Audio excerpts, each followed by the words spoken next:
కుసిరగట్టి ఊళ్ళోకి వచ్చనమ్మా చాలారి పూలు పెట్టి జాతరులు తెచ్చనమ్మా తంగేడు పూలు పెట్టి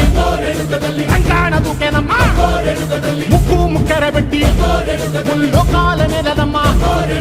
ముందార చూడంగా మున్నూరు కన్నులమ్మా ఎనకాల చూడంగా ఏనూరు కన్నులమ్మా సాధు శిస్తులంతా సాగిల పడ్డరమ్మా మహారాజు రాజులంతా మొగారిల్లిరమ్మా కోరిక కోరంగా రంగులు పూసినాము ఆశలు తీరంగా ఏసాలు వేసినాము నీకన్నా పెద్ద దిక్కులో కాన ఎక్కడుంది నైవేద్యం ఎట్టంగా మా కాడ ఏమిటుంది మనలన్నీ అలకించి మరమీయవే తల్లి కన్నా బిడ్డలను కాపాడవే తల్లి